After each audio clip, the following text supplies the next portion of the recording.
Hello, everybody. Welcome to Rewind a SmackDown with a touch of Rampage. I am John Pollock along with Wei Ting. Hello, Wei. How you doing, John? What's going on? I'm doing great. I'm doing well. Welcome to our new Friday night routine as I'm talking to you an hour later than we normally do. Yeah. 3 hours on Mondays now, 2 hours on Wednesdays, but now 3 hours as well on Fridays. It is the rest of our lives for the foreseeable future. And you know what? Today I was down for this. I thought it was a great experience, especially that final hour.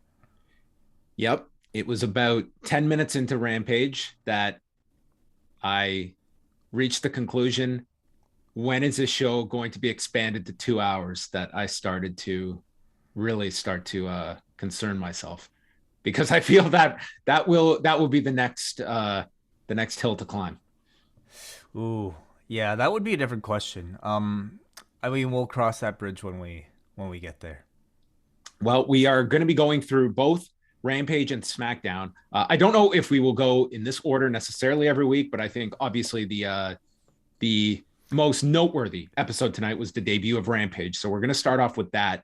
And I'm going to skip over news. I'm going to do something different tonight where maybe we'll throw out a few topics before we go to calls. But for news, I'm going to kind of let the callers dictate where we go. I'm still figuring out how we're going to condense certain elements of this show. I think more often we may do some more bonus shows during Fridays with news, not every week, but some weeks when there's a lot to talk about, because there's only so much we can put into this Friday night show where we're not here till 2:30 in the morning. Yeah, and only so much time I think people could bear listening to us. So let's We're get going. already reaching the end of people. I think at this point, I think it's Yeah. we're really spreading ourselves thin with our folks out there. But here we are to chat about the latest hour added to the pro wrestling ecosystem. That is AEW Rampage from the Peterson Events Center in Pittsburgh, Pennsylvania. Their second show in Pittsburgh this week, and you know a very good crowd on Wednesday, but an unbelievable crowd tonight. I mean, this was, for all the years and years that Pittsburgh has had a label attached to them as not a very not a great crowd to work in front of. They certainly went against that characteristic tonight. This was an awesome crowd. A tremendous crowd. I thought they were really good on Wednesday, but this was a next level, This was atmosphere. significantly hotter. I mean, number one, they only had an hour to peak for it, and boy, did they peak for that Wait, entire wait, they hour. they had sat through like dark stuff though. I mean, this was Sure. not they were not just here for this hour of programming either. Like they had been exposed to matches earlier. Yes, but I also feel like there's a different level of atmosphere when you realize that you are being broadcast to a national audience, and especially when you are the first of the series that could potentially last for years. I think there's a great deal of fanfare, and also just I think excitement from the crowd itself for being the first Rampage crowd on a Friday night. So, Wei, I'm going to bring my Twitter to life today. I'm going to ask you, how can I watch this in Canada? Well, you can Google first of all for those instructions, but for those of you who I guess don't follow John Pollock on Twitter, or I don't know, just don't keep up with every single one of these podcasts, at least for the time being, if you're in Canada, you can go to tsn.ca and you can click the live button. And then if you subscribe to TSN on cable TV, just log in through your cable provider and you should be able to watch it on TSN through their website every single week, which is how I actually watch Dynamite every single week. But you can also subscribe to TSN through their website just for Dynamite if you don't have cable. They allow that. But certain weeks we've learned they will actually be broadcasting it on TV, including next week. That's right. So next week, they are going to be airing it on TSN2. However, it's going to be on a 1 hour delay next week. So you Really? can watch, yeah, you can watch it. Wei is just, his body is rejecting this news, Sorry. but it will be live next Friday on TSN Direct. So the way you watched it tonight, you can watch it live that way. It will air at 11 p.m. Eastern on TSN2. So I would imagine a lot of people, especially for the immediacy of next week's show, are going to want to watch it on TSN Direct. I will say watching it, I've been critical of the TSN player, and it's still the issue that you cannot rewind, you cannot pause. So it is what it is though. But man, I had no issues with it tonight. And on top of that, rather than picture in picture, they just stay with the live feed the whole time. So it's like you're watching it on the Fight TV version, for instance. I did hear feedback though for those that the TSN direct feed, it is several seconds behind. For if you're someone that wants to be on Twitter, not a problem for me, but for others, it isn't right up to speed with the live feed. That though was like the only complaint I heard about it, but it was perfectly fine. And funny enough, tonight, tennis bumped SmackDown, so you had to stream SmackDown in Canada as well on Sportsnet Now. So actually, both shows you had to stream instead of watch on TV. It's not the end of the world, although if you could see my timeline, way you would think that the fate of the universe was being decided here upon TSN deciding to stream this show. Well, I imagine outside of AEW and TSN themselves, you're probably like the number one go-to for people to get that particular bit of information. So my apologies to you. I feel bad. No, it's understandable. It's I'm honored that people come to me for answers, but when you put out these answers, it's very difficult, especially when it's on my timeline. But nonetheless, really, they should be. I mean, I blame TSN. You know, they do not make this clear at all by watching the TV show. So what did happen? Actually, someone at TSN did send this to me that they did put out a 14-second message from Chris Jericho making this announcement that they did put out on Wednesday. But you're right, it was not heavily publicized. Not on the broadcast itself. I mean, understand like that confusion that people had of just how do I watch this? And I think after week one, it will always be live. I was told at 10 p.m. streaming. So you will always have that. And then it's going to be select episodes they'll put on TV. But again, next week, it's on a 1 hour delay. I think a lot of people are just going to go the streaming route most weeks and go from SmackDown to Dynamite, unless, it's immediately going to be live on TV. But anyway. Hey, that means some people can watch the show as we are reviewing it. They could put it on next week, that's absolutely going to be the case, that some may be watching it in Canada while we're doing the review. Totally. Yeah. All right. So spoiler alert for next week. Let's get into it. The commentary team tonight, this was an interesting choice that they went with. It was Excalibur, accompanied by Taz, Chris Jericho, and Mark Henry.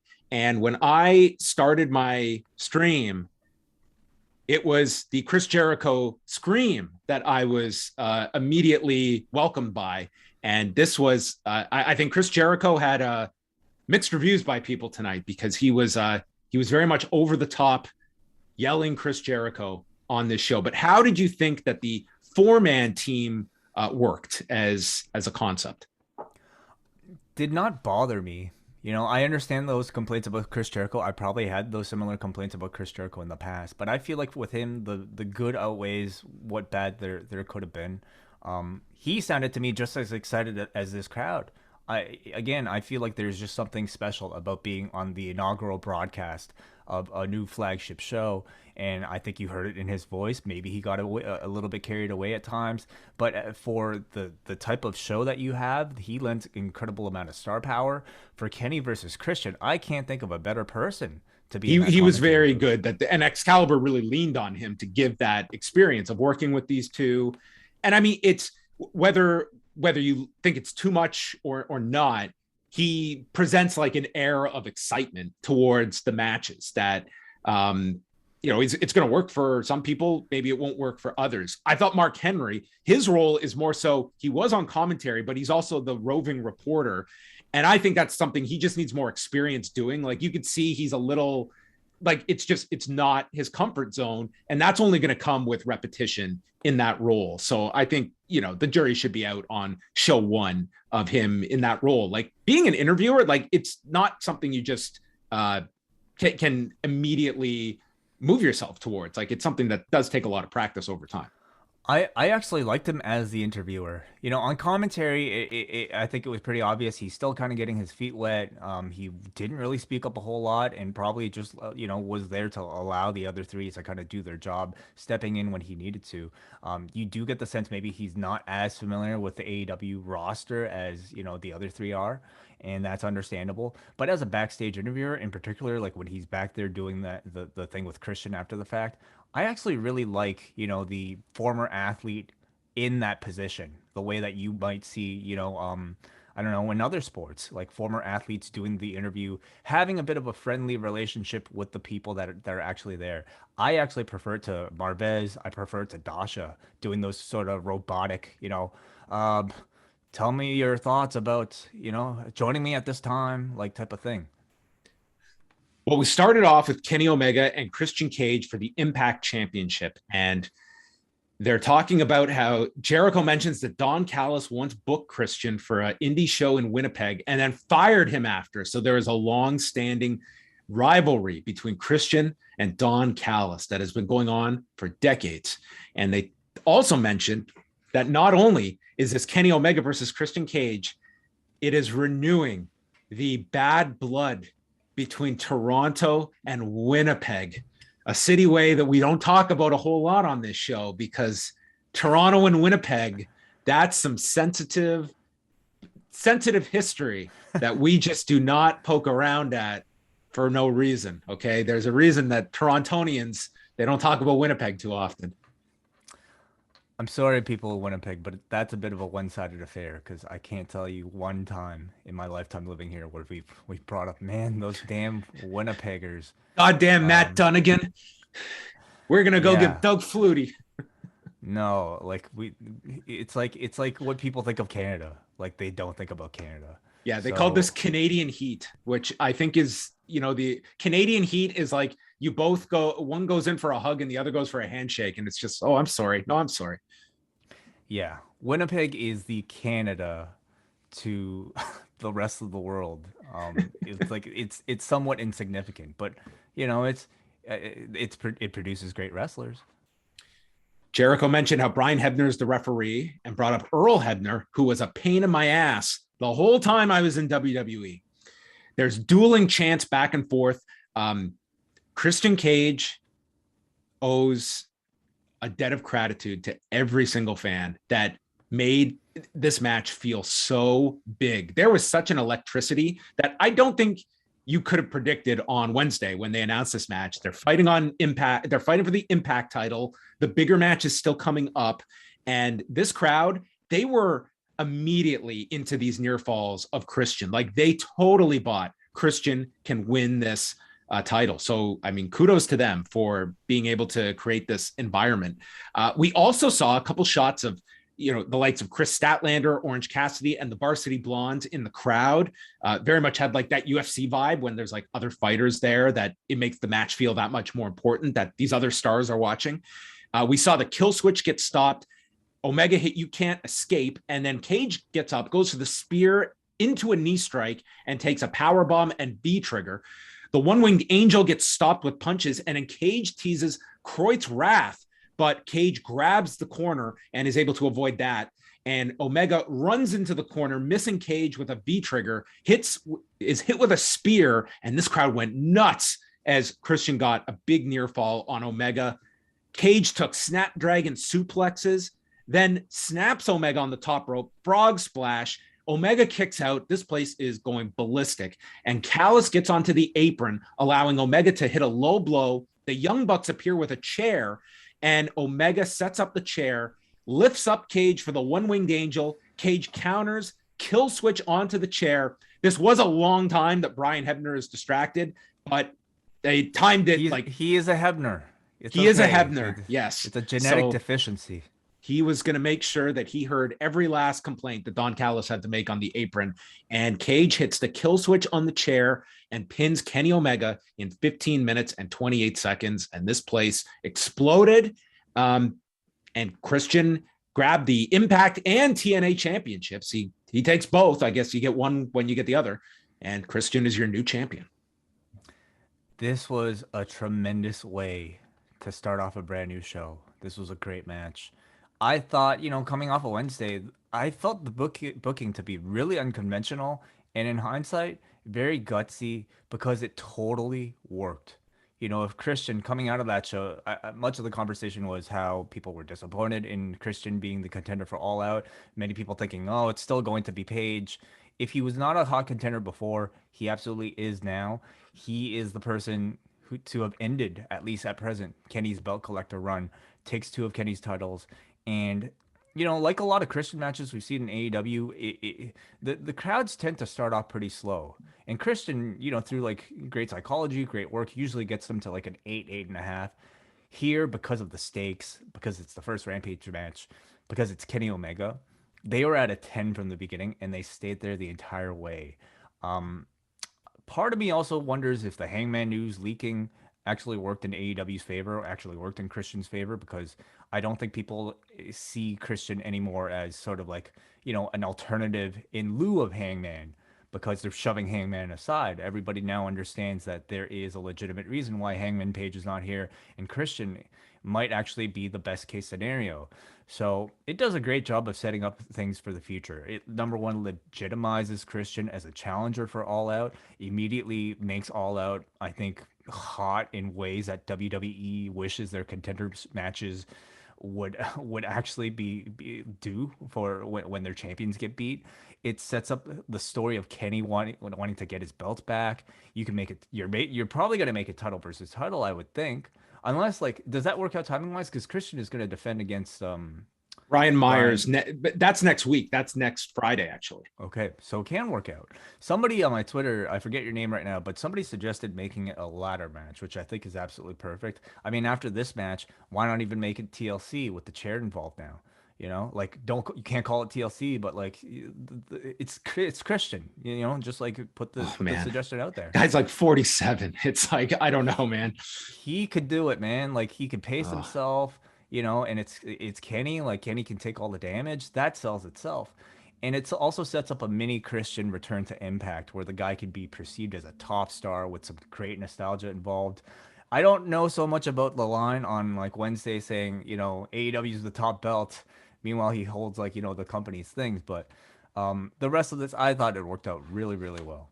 I think that like I'm of two minds of this. Like if you're just looking at how this builds the all out match significantly, it makes that match feel bigger than it did on Wednesday. They did a great job here. They were blessed with an amazing crowd that made Christian feel like such a big star. I guess I'm just looking at it from like the big picture. Is Christian the big match for Kenny Omega, or is there a lot of other bigger matches? I feel there are for Kenny Omega, and you're giving Christian like this very significant, the first guy to take a title off of Kenny to pin Kenny. They somewhat protected it by incorporating the chair, which I actually did not like mind that they had kind of that out as well for Kenny as well. But I mean, you'd be foolish to sit and watch this and complain because this came off really well. Christian felt very big. And I think by the end of it, it's not going to really deter bigger matches for Kenny of wherever you're going with him, with a potential Punk match, a potential Danielson match, the Hangman match. It's just this, it's a lot that you've given Christian Cage, but it also really does solidify him and it makes this match feel more important for All Out. And I think any doubt towards Christian having that match at All Out was pretty much erased here. Yeah, it was a protected finish for Kenny, but still legitimate enough to I think make the win feel important for Christian. You don't come out of this looking at Christian as any sort of weaker contender. You look at him as a pretty damn strong contender after all this. And as far as like what it does for Paige, I feel like by the time you do get to the Paige match, it'll be still just as hot. The prize at the end of it all is the AEW Championship. And I Mm-hmm. guarantee you, when Paige beats Kenny, it's going to be a clean finish. So how does this change your view on what happens at Triple Mania tomorrow night? It raises the stakes greatly. Could this be like, could they just have Kenny, hey, your book's due at the library? Like we've had these titles long enough. Time to give them all back before the end of September. Because if not tomorrow, and if not against Andrade, who else could you perceive AEW, AAA wanting Kenny to drop that belt to? I don't think Triple A is in any great rush to get the belt off of Omega. I think as long as he's got the belt, we get dates on this guy. So I don't even know. And I mean, it's Andrade though. So politically, it's a very easy person to put it on. And I guess Triple Mania though, it's their biggest show. Yeah. I mean, I think it is possible you could do that. I'm not crazy about Omega losing back to back, but I mean, it's certainly a possible outcome. And I mean, it would be more so interesting. Like, does that even get acknowledged on AEW?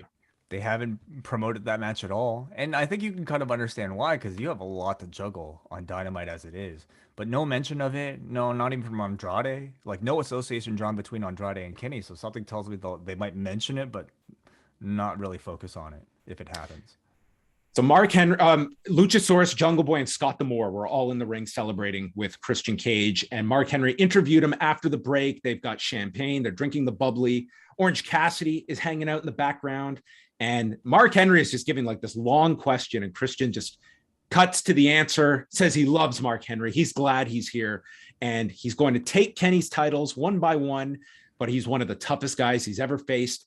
And it's going to be nearly impossible to win the AEW title. But now I'm inside of Kenny's head. A really good promo from Christian Cage, who also cut a really great one with Alex Marvez to set up him appearing in the Impact Zone next week. So like, he's been very good in this kind of like elder statesman, veteran babyface role.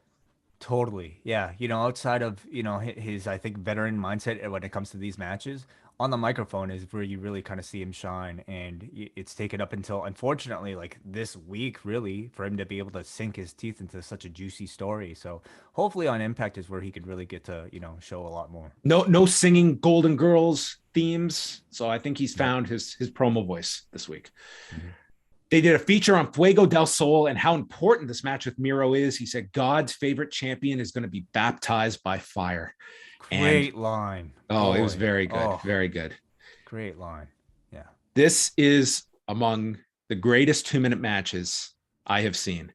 Miro and Fuego del Sol. This crowd, again, like the MVPs of the show, above anyone in the ring tonight. This crowd was so great because they so elevated Christian and Fuego.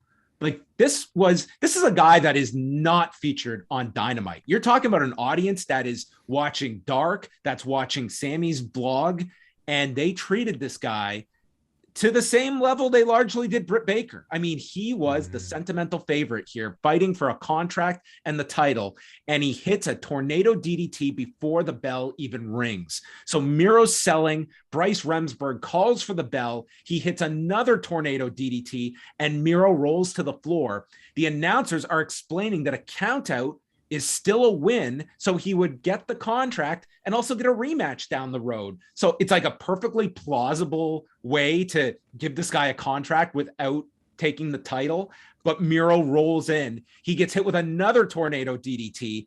He comes off the top. Miro catches him on his shoulders. Samoan drop. The big kick, as we have not officially renamed the Machka kick yet. Stomp, game over, and Fuego taps out. This was just the best 2 minutes because this crowd was they totally believed Fuego del Sol was going to pull this off. It was so exciting for the 2 minutes it lasted. I can't believe it was 2 minutes because it felt like I could tell it felt like a full story was told here. And man, like it was so great. It was like, you know, making it to the final boss of a video game, and then like you've seen your brothers play this thing a million times. None of you guys have been able to beat it. So you all like stay up all night collectively trying to. This is Bald Bull and Mike Tyson Punch Out. Exactly. Sure. I hated Bald Bull. And then you're there and you're like, shit, we hit him hard. We got a strategy. Like his life bar is down to this much. Okay. And then he just gets this big combo that kills 95% of your life. And the shit's over. It's game over. Huh? How appropriate. So it felt like that in these 2 minutes. And man, him ripping the contract afterwards was just fucking great. Everything about this was perfect. It was fantastic. My favorite part was when they came back and Fuego is there in the ring with the torn up contract. The visual was amazing. The crowd is applauding him. And then Sammy Guevara comes out with Tony Khan, who has given him a clipboard. And Sammy says that there is victory and defeat.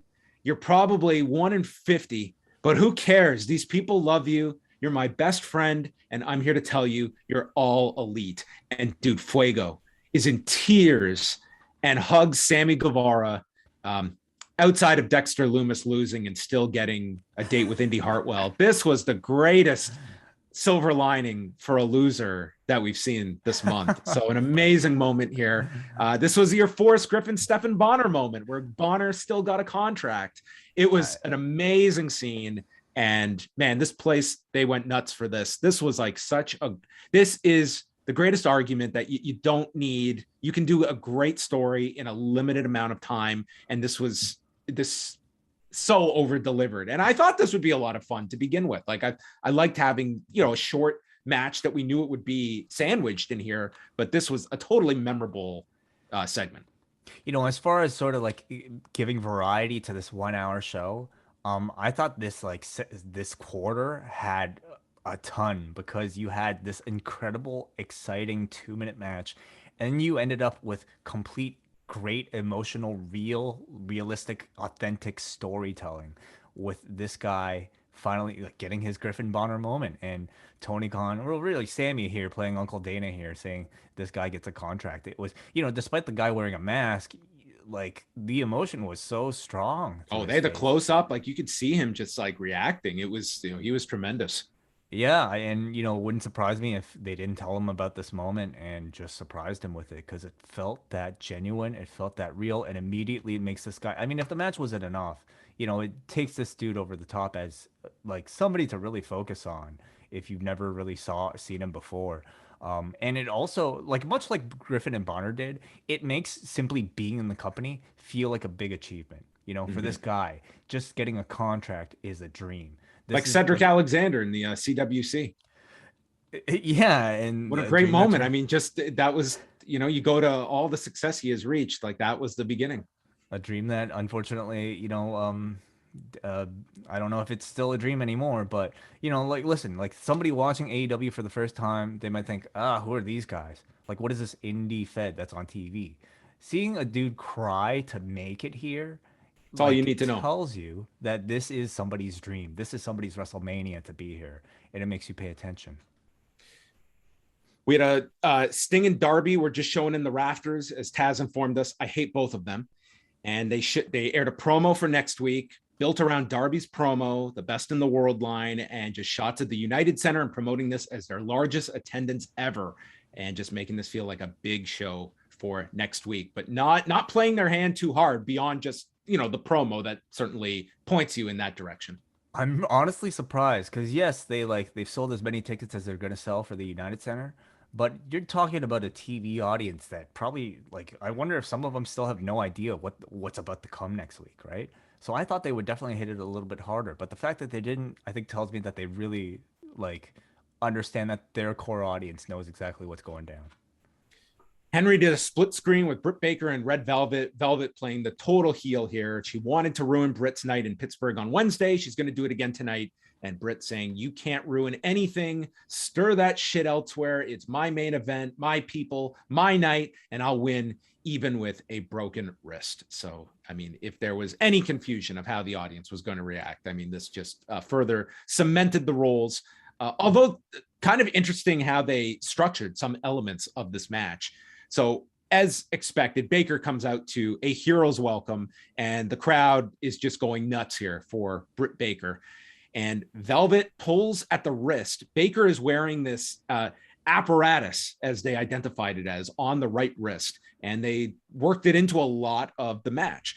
There was a curb stomp by Baker, and then this, I believe, was all during the break, but we got to watch through it, as did international viewers, was Rebel choking with the terrible towel, and then choking Red Velvet with the crutch in the corner. And for those in the US watching in picture, you wouldn't get to hear it, but like the crowd was like really down during this part, because I think they were very confused of like, they were almost getting sympathy on Red Velvet, who had to overcome this. Like, it wasn't our baby faces are just taking it to Red Velvet. It was the most subdued part of the match. It had a very strong beginning and a strong end, but in the middle, it did somewhat subside.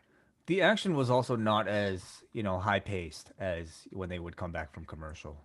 No, and it did seem like the crowd almost understood where the break was, because when they came back, they did come up pretty quickly after that. Again, they or showcased Chris Statlander there in the front row, and Red Velvet gets rolled into the position for the lockjaw, but counters it with a cradle, and she takes off the wrist protector and the glove of Baker. Rebel gets on the apron and ends up getting ejected by Paul Turner. And Red Velvet hits a super kick and a moonsault off the top that looked great. Baker comes back with the Ushigoroshi and then hits the sushi Goroshi. The sushi Goroshi. And the curb stomp is then hit by Britt Baker. Velvet locks her arms and she goes for the lockjaw. Baker, as she is kicked off into the center, reverses it, but the hand is injured and Red Velvet smashes her hand into the mat. So Baker reverses position, goes to the opposite side of the body, and uses the left hand for the lockjaw to submit her in 10 minutes and 36 seconds, retaining the title. And all that heat just went through the chimney into the sky, never to be utilized. I mean, not since Conor McGregor beat Diego Brandao in Dublin have I seen a greater opportunity missed to beat Britt Baker the heat way. What are they doing here? They blew it. They might have a bigger crowd next time in Pittsburgh. But what'd you think of the match? I thought it was a very good match. And when this started, like, I knew this match was going to headline the show, but the quality of this show was so high for these first 45 minutes that by the time they got here, I was a little concerned because I knew Britt Baker, yes, she was going to be cheered, but Red Velvet, like, she's had very little experience, at least when it comes to these like high profile matches. And considering all of that, considering having to follow Christian versus Kenny, having to follow one of the best 2-minute matches and an emotional celebration that we just got, she, I thought, was fantastic under that incredible amount of pressure. She really was. With this incredible atmosphere of this crowd attached to it, I thought this ended up being a very entertaining, very good match. Some of the heel babyface dynamics, I think, might not have been communicated as like effectively as it would have with like two veteran wrestlers, but nonetheless, like, it was entertaining. It delivered, I think, exactly what the crowd was hoping for, and yeah, it tells you that there's a whole lot to Red Velvet we should be keeping an eye on in the future. Red Velvet has impressed me multiple times, like in big scenarios, like the Shaq tag, the work with Jade Cargill. Like she is, I'm very impressed with her. I thought she did definitely did her part in this match. I like the match.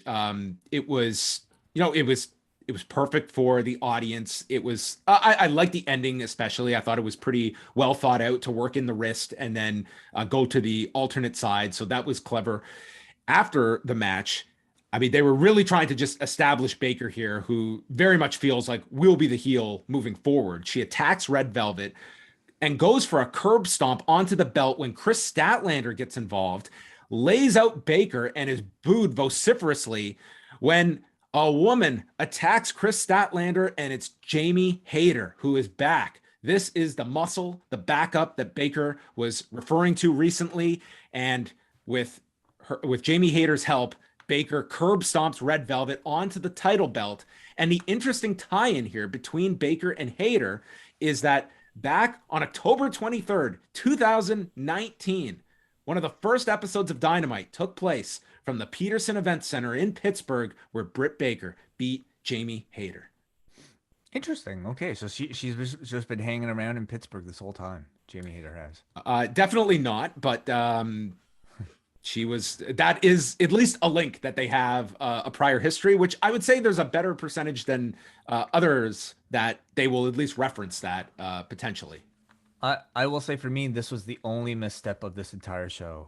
When, first of all, I understand that, yeah, like overall, like Britt Baker is still a heel. And by the end of this match, the crowd had their fun. Now it's time to get back to business, reestablish Britt Baker as a heel against Chris Statlander. I think they should have waited until they were outside of the town. I would have much preferred if they just ended the show with a big celebration, pyro in the background, let the crowd have that hometown moment cheering for Baker to close the show. and then next week you could do, all that other stuff. Beyond that, nobody in this crowd knew who Jamie Hayter was. Okay, No. I didn't know who she was. The announcers barely knew who she was. She was just somebody like dressed up in black and not recognizable with a different look, and not of a star level that I think felt like lived up to maybe the very high standards set by the show up until this point. Um, so that's the only thing. I would have saved that for later. Yeah, I think they wanted to shoot an angle that leads you to Baker and Statlander, and I guess they felt this was the best place to do it. But nonetheless, that was Rampage. I mean, an incredibly fast-paced hour, but never to the point where it's like my head is spinning watching it. Like, it was just a fun, quick hour that honestly, yes, this was episode 1. I imagine they will be able to keep this pace. I think 3 matches was a good number. I think you can go. There are weeks you could get away with 4, but it was, I thought it was paced really well. And the key things you remembered. It's not like this was some Dynamites where we watch where they just try to shove so much in, backstage promos, so much going on. It's like I remembered all the key things after, and they didn't try to overload this hour. It almost felt like to me this was like a 1 hour takeover where everything was significant. I mean, like the 1 hour NXT was like much more of an enjoyable show because everything was relevant. There was not much filler. That extends to takeovers where every single match is hot. They don't go 3 hours, or now they do, but like in the past they didn't. This actually benefited from being a shorter amount of time because everything was worth watching. Everything was exciting. Everything was in terms of storyline, it felt significant. I don't know about Fuego del Sol going forward whether or not he'll be a featured player, but still, it was certainly a segment worth watching. There's nothing skippable in this 1 hour of TV. It was a great start. So before we go to SmackDown, when they did the 4 weeks on Friday nights, and granted, those had NBA playoffs going against them, but the first hour of those Dynamites from 10 till 11, which is where Rampage is airing, they averaged over 4 weeks 562,000 viewers and 276 in 18 to 49. What do you think tonight's episode does? I'm gonna guess somewhere in the range of like 8 to 900. 8 to 900. Wow. Yeah, That would be a big success for them if they could go that high for episode 1. I just personally feel like it's a very different story here because they didn't. I mean, this was promoted. I think we're talking about an audience that listens to these podcasts. We're talking about an audience that like follows websites, and this, even if they haven't necessarily built it up on TV, this has been built up in people's heads for a long, long time. Again, I don't know what people's like night lives are like at this point on Fridays. I'm a poor person to ask because I have nowhere else to be on a Friday night except here. But this was something I was looking forward to all day. I'm going to go 7-10. That's my prediction.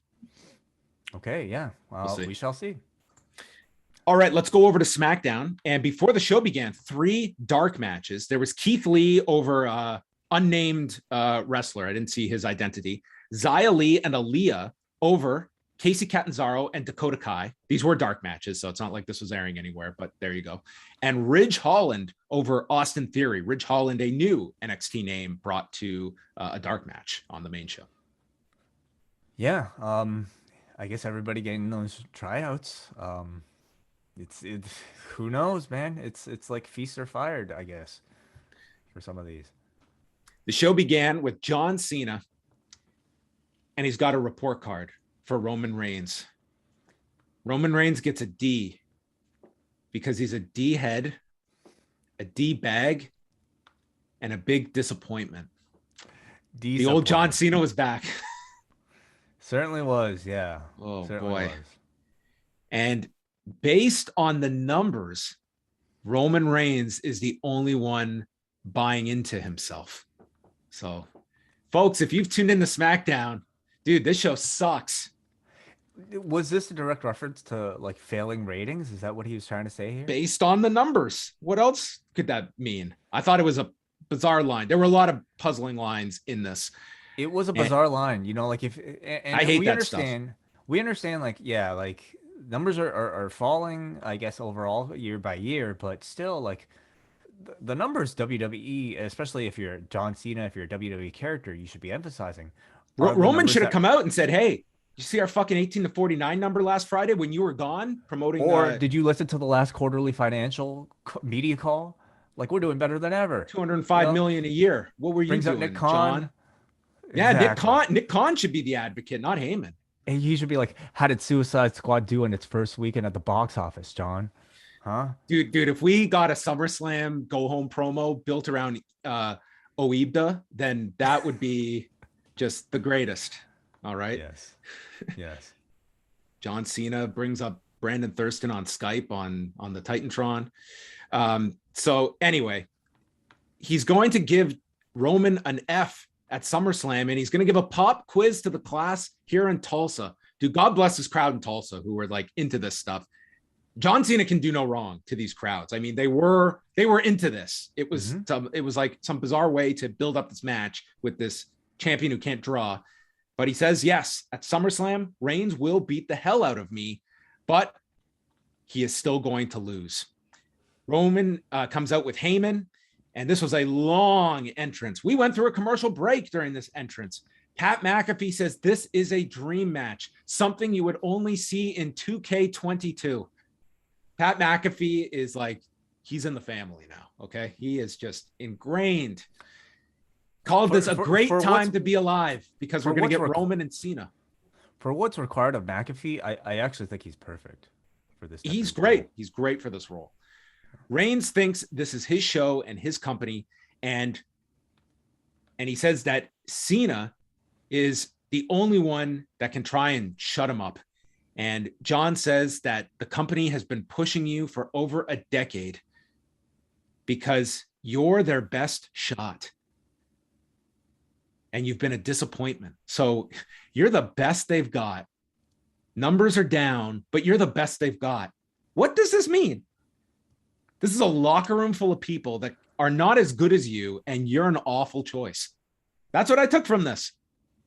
See, I took this more as like sort of that work shoot type of, like the company chose you to be their lead star. So they've given you opportunity after opportunity, title shot after title shot. And yet the crowd still doesn't like you. That's what I more so took it to me. But this guy is the champion. He's had the belt for a year, and he's not. This guy's a villain. That's the whole character. I mean, it's that gray area where like Cena is kind of using financial support, crowd support as a barometer of success rather than like the sporting aspect of it. You kind of have to. Take a little bit of suspend your disbelief a little bit, but I think there's a fine line where you can play this stuff, and I think that this was just like stuff where it's like you're too in the bubble with like your kind of shots to your audience that really make no sense to the structure, the world of your own program. Wrestling does get that way, and I feel like that line is different for a lot of people. Some people, myself included, will hear lines like this and actually be more interested, more excited because, oh, he's kind of shooting, or at least there's a bit more believability attached to it. Reigns makes fun of Cena having to resort to dick jokes. So Cena makes fun of his routine of spears and Superman punches that he has to use and brings up that he could win his 17th title and would make history. All I've got to do is beat you 1, 2, 3. And it was clear he is trying to get this 1, 2, 3 over. So we'll get 3, 2, 1 from Drew and 1, 2, 3 from Cena. What the heck is bothering me? All right. Very nice. Reigns says, unlike you. This honestly did not aggravate me as much as like I'm reading it in my notes here. Unlike you, I'm not going to bury my opponent and call him a bum. And he puts over John as one of the greatest. He's underappreciated. Look at all the movies you have. My game is not verbal jousting. And I'm good enough. You, John, are good enough to win the WWE Championship, but not the Universal title. And after 20 years of the missionary position, that may be good enough for you, John, but it wasn't good enough for Nikki Bella. This did not get like a big reaction. I think it was just like it was like, it felt like a tacky line that the audience, like you didn't get the big ooh and ah that I think they assumed this line would generate. I mean, it got it for me at home. So, I don't know. Maybe Tulsa was didn't care for it, perhaps. But yeah, I didn't know he would go there. I feel bad for Nikki because I'm sure like her DMs are blowing up right now. Or Cena Autumn. says Cena says that Roman has been protected. You nearly ruined Seth Rollins and ran Dean Ambrose out of WWE, which is one way of Yeah, looking at it. this got a I would good say reaction. I would say like Roman, his comeback could have been, well, the Fiend ruined Seth Rollins, and this company ran Dean Ambrose out of this company.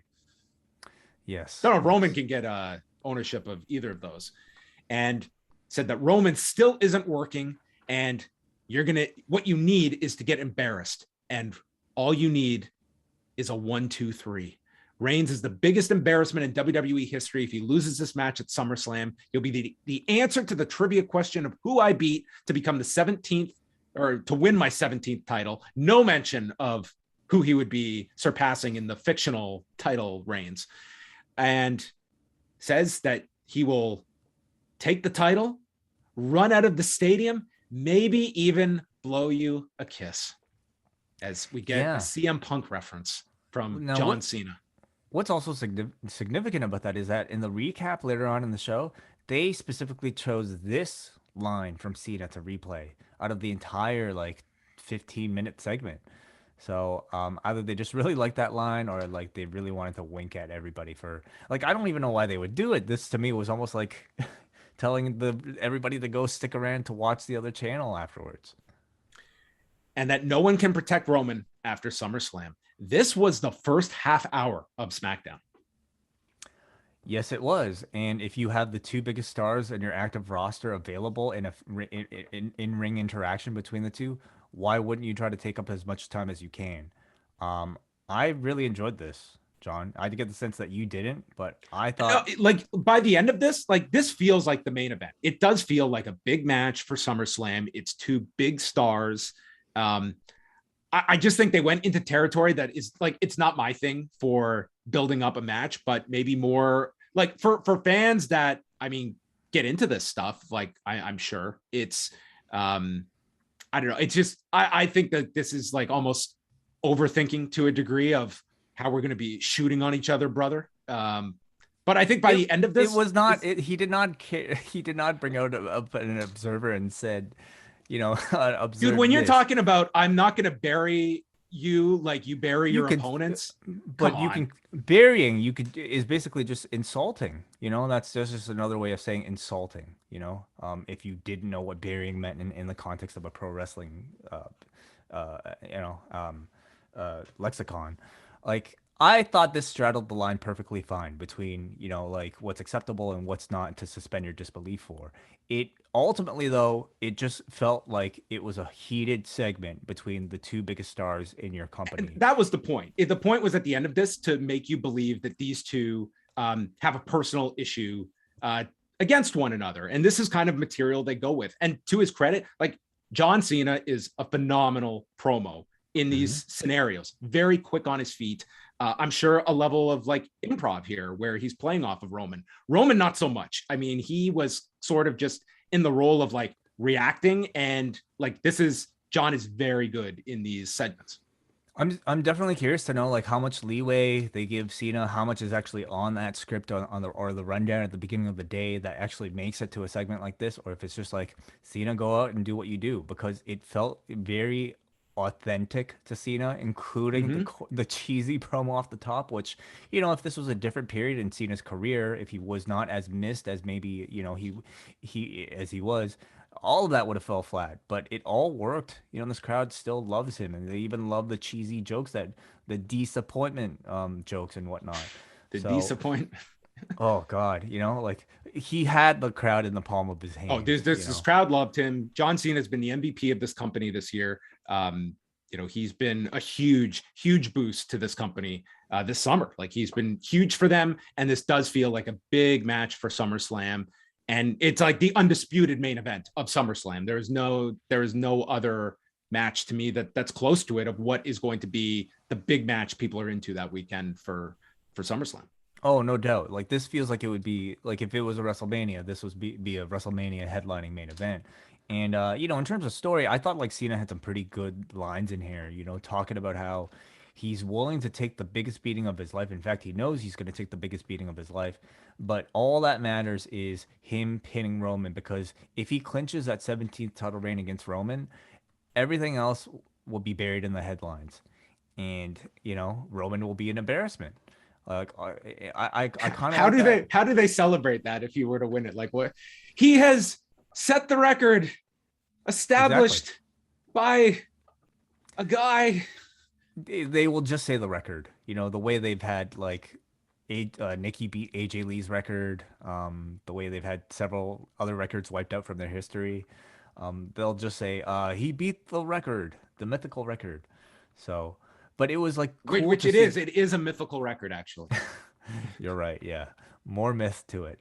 But we've seen Roman now for like over a year be this sort of like not really have a matched baby face step up to him. He has been the alpha. He has been the bully for everybody.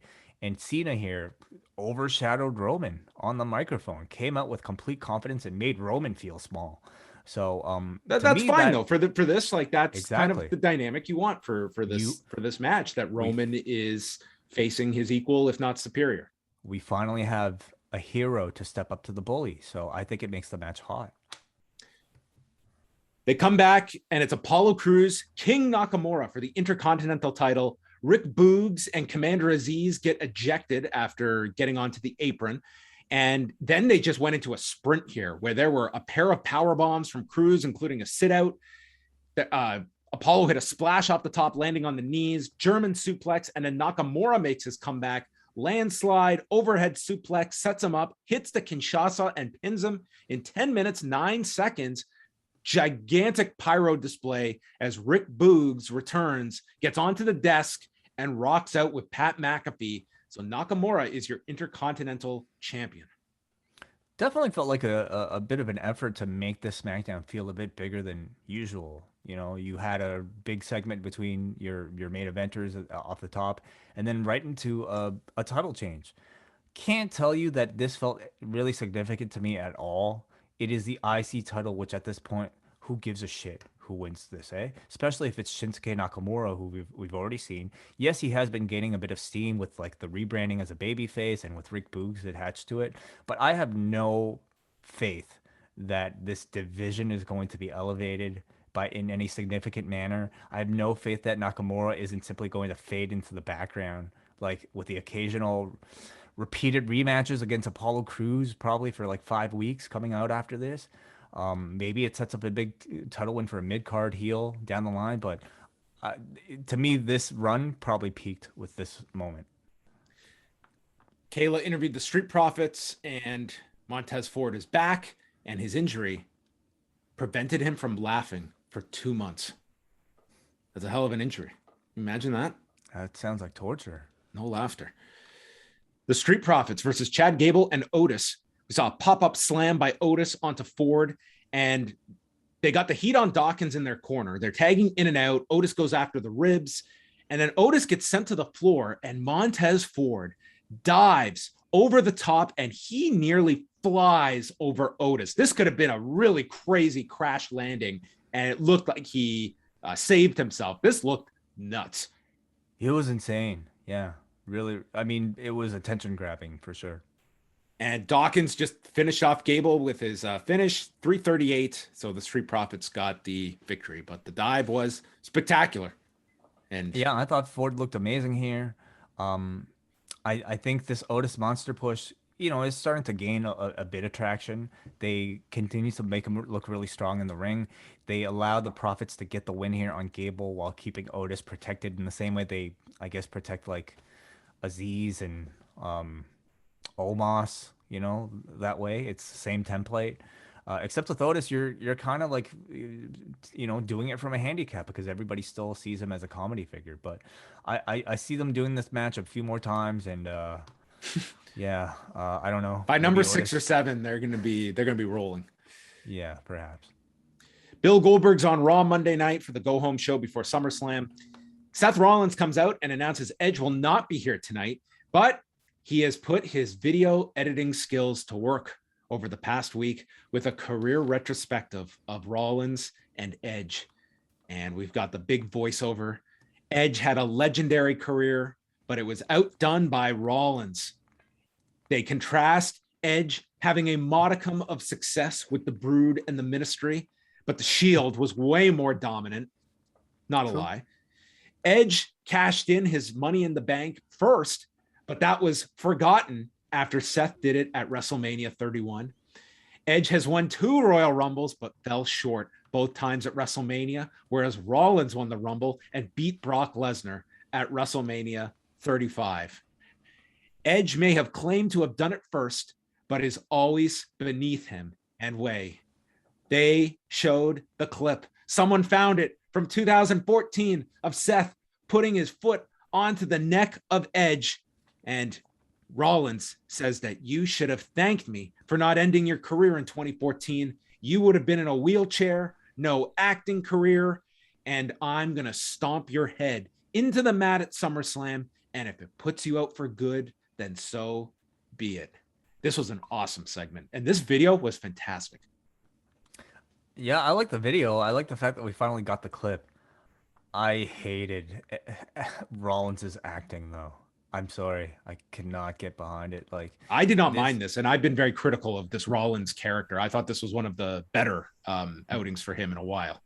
When he gets into the whole "I'm having an epiphany" phase, like it turned me off so much because I think he's just so bad at acting, or at least acting as this particular character. Like, you get the sense that he is trying to commit to Heath Ledger Joker type of performance, and when you actually see it out of his body, like, I appreciate the creativity, but I just don't think he's good at it at all, and it took me out of the segment.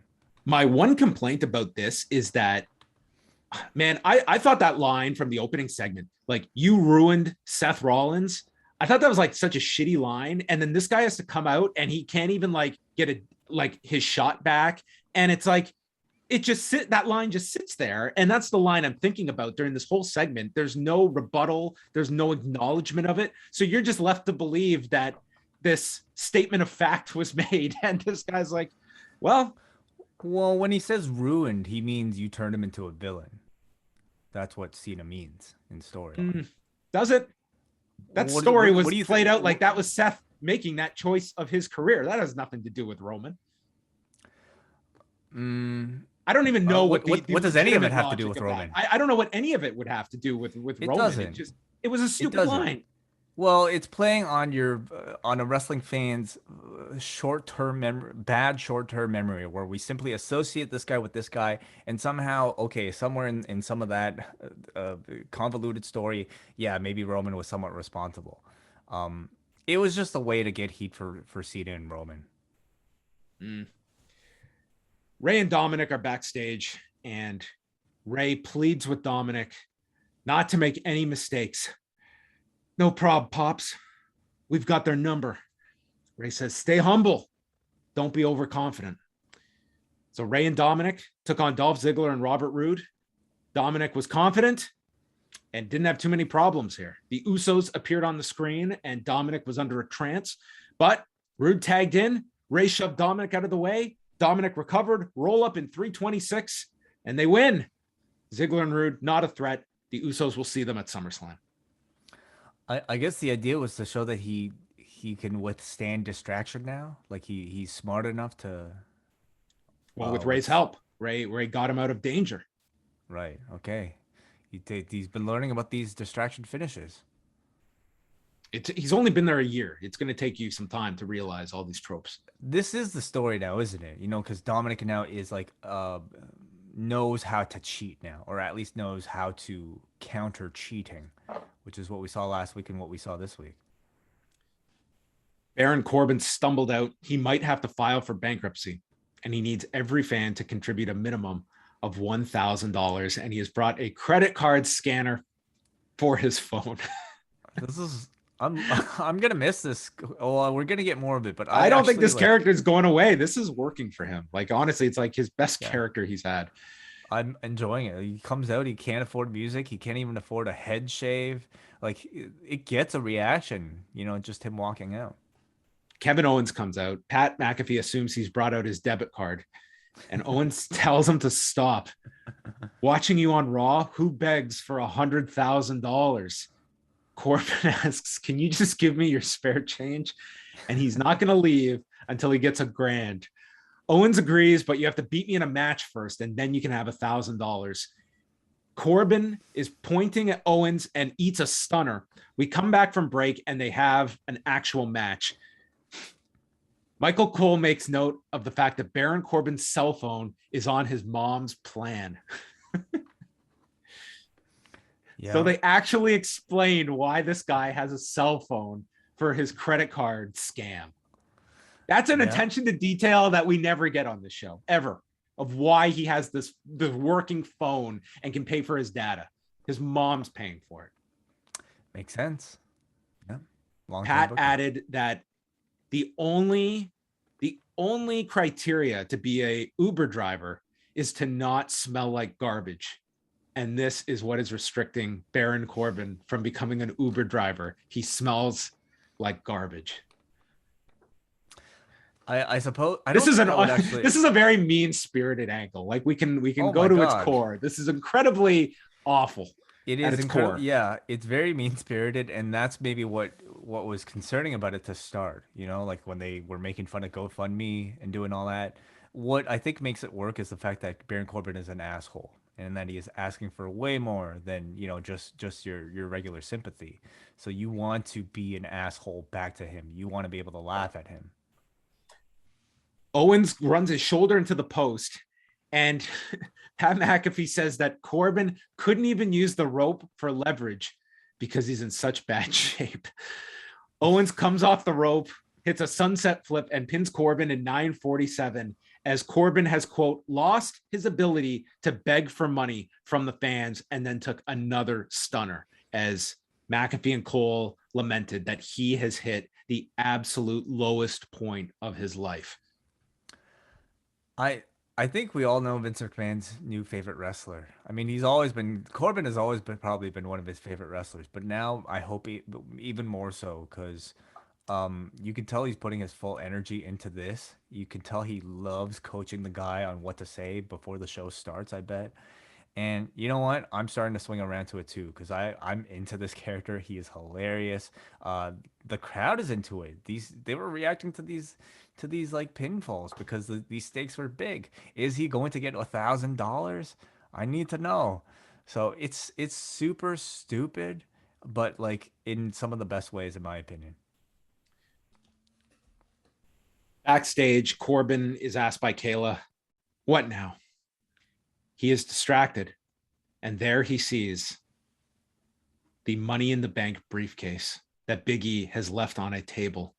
He runs, he grabs the briefcase, and as Michael Cole informs us, the briefcase has been absconded. Yeah, his favorite We word. saw a live absconding in the back. Damn, yeah. I wonder, either they're going to run with this where possession is 9/10 of the law, or he was caught on camera and Corbin's going to prison. I don't think it works that way. I think you're allowed to steal the Money in the Bank. Okay. I mean, it is WWE law, so in New Japan it works that way. Sign a contract and you get that title match. Yeah. They have different. We need like a WWE legal character to explain like how the system works in WWE. Like maybe Jerry McDevitt can be a character on SmackDown and explain how the law works and how WWE interprets that law. Sure. Yeah, you can. But yeah, it seems like in this case, we have the next chapter of the Baron Corbin story, and it's going to involve Big E. Final segment, Sonya Deville is overseeing the contract signing, and Belair and Sasha Banks come out. Sasha is told by Belair, all you had to do was ask for a title match instead of stabbing me in the back. Banks blames your stank braid for attacking me at WrestleMania and keeping me out for months. So it's the braid that is the explanation for her disappearance for all these months. Well, she said the scar that left on her. Okay. On her rib. And tells Belair, get real, bitch. Deville says, everyone settle down. These contract signings have been going haywire of late. Banks has witnesses for the contract signing and brings out Carmella and Zelina Vega. They sign the contract, and then Belair fights them all off. She throws the chair at Banks and then flips over the desk. Carmella goes to the floor, but then Banks hits the backstabber and pulls Belair by the braid, rams her head into the desk, and applies the Banks statement using the braid in Belair's mouth. And that is the visual to close the show. A contract signing that Zelina Vega and Carmella did not grab the contract and sign it before Banks could. Yeah. So they avoided that trap, and we are going to get Bianca Belair and Sasha Banks at SummerSlam next weekend. Yes, we are. Yeah. As far as the, WWE contract signings go, I think this was expected fair. Some decent lines from the two of them, and the expected result. My only kind of like complaint about it is that I understand this is not high level storytelling. Okay, it never is, or it never was, I suppose. But we just saw Sasha beat the shit out of Carmella and Sonya in that tag match when she turned on Bianca.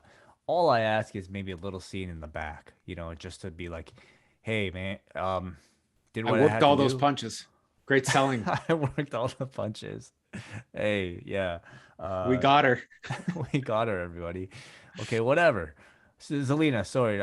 Did I say Sonya? I meant Carmella and Zelina, and I just maybe expect a little bit of like connective tissue to tell us how we got from point A to point B. But I do like Sasha leading a faction here. That was kind of the direction here of having at least some kind of alliance with these three as the three featured heels on the SmackDown side. So yeah, that seemed like an association they went out of their way to present to you in this segment. So that was SmackDown and Rampage. So we're going to open up the phone lines. I imagine a lot of calls will be dealing with tonight's shows, but a few other quick things to note. First of all, a note about the passing of Dominic DeNucci at the age of 89, and Jamal Hepburn, who I would imagine a lot of fans have seen that name quite a lot because he was just a constant when it came to all the various video channels that he ran, and a great just guy that shared so much like Japanese wrestling, and just a name that it's just a name that I have seen forever. I did not know him personally, but that was very sad news. And you could just see the outpouring that this sounded like a really great guy, great rapport with a lot of wrestlers and so much of the community. And I think that it's, someone to really discuss, because we focus a lot about fandom, I think, on the negative sense, and we don't always pay enough attention to a lot of the positive people out there that I think Jamal was certainly one of. And then as well tonight, WWE officially announced Drew McIntyre versus Jinder Mahal for SummerSlam. Okay. All right. There you go. So whatever people want to talk about, open phone lines. All right, let's start off here with, first of all, let's start off with the forum, okay? Because I almost always forget about this. But what did people vote for tonight's shows? I'm certainly curious. What did you guys think about the first edition of Rampage? And I should note we have a few more votes for Rampage than we do have for SmackDown. So maybe a lot more people watching that than SmackDown tonight. But out of 10, the forum thought Rampage was a 7.74. And as for SmackDown, a 5.31. All right, let's go to the phone lines first, and I'm going to start off with Bruce. Bruce, who I just unfortunately hit the wrong button for. I'm going to ask you to unmute now. You got me now? Gotcha. What's up, Bruce? Great. Yeah, it's been a really good show. Thanks very much for staying up late with us, guys, tonight. I thought Rampage was really enjoyable, moved along at a wonderful clip, and my thoughts more or less completely match up with yours. You talked about, the big missed opportunity to build some heat for Britt by booking her to lose. And as it happens, your pal and mine, Andrew Thompson, in today's Post News Roundup, was quoting Bruce Pritchard, who had some thoughts about the booking of hometown talent that I really wish while I was watching Rampage that Tony Khan had heeded. Pritchard is saying here that, what about the people worldwide, globally? What about the little guy in Knoxville, Tennessee? What about the little girl in Germany? It's a global brand that plays all over the world. And, I was just thinking as I was watching that Pittsburgh crowd react to Britt, what are these people who are maybe seeing this show for the first time or this product for the first time? What could they possibly be thinking about this product or about Britt as a champion? I don't know. I'm just really concerned about the future of AEW now. Oh, it's a great point because, I mean, as I go back to my example previously, like when Conor McGregor beat Diego Brandao in Dublin, the problem was he became the superstar, but only those people in Dublin bought his pay-per-views. It didn't extend beyond the borders of Dublin. So how do all these other people view this person? Is he a star just because he's perceived as one on television? I mean, that is one of the handicaps of booking a hometown star, is that it doesn't translate elsewhere, clearly. No, it doesn't. But whatever. In all seriousness, this doesn't need to be complex. This doesn't need to be overthought. Sometimes, and it's a great thing to have, Bruce. Like, it's just like a little thing that you run with it. And it's like the next time they go to Pittsburgh, like, cool, Britt Baker is going to be on the show. And look what we did. I guarantee you Wednesday with Sammy Guevara in Houston, that they're not going to look at that as something we have to fight. It's something like, look what's fallen into our lap. Let's run with this. And we've got someone when we go to Houston that's going to mean something to these people. It's just, I don't know. It's so elementary, but I think the longer we go into so many of these like different, just traditional, like booking philosophies, like it just shows you that there's been a generation of almost going the opposite way that, like, this is just such basic stuff that I think a whole fan base is being reintroduced to or introduced to for the first time, like the concept of just doing what seems logical. Yeah, no, I mean, people have been pointing out, kind of all of the strange left turns and kind of the deprogramming almost that has to be done in order to sort of understand that, people are reacting to this show because they like the people involved and it feels exciting. You guys already spoke a lot about how hot the crowd is. So, I don't want to really take up too much more time there. It's, it's not rocket surgery. It's pro wrestling. Just one last little thought here. The Resurgence card looks really, really good. I'm really excited about this. Maybe even more excited than I was for the previous New Japan card. So it's nice to have some really kind of exciting, well-built, well-programmed New Japan product to look forward to this weekend, with Ishii versus Moose is kind of my dark horse pick of the weekend.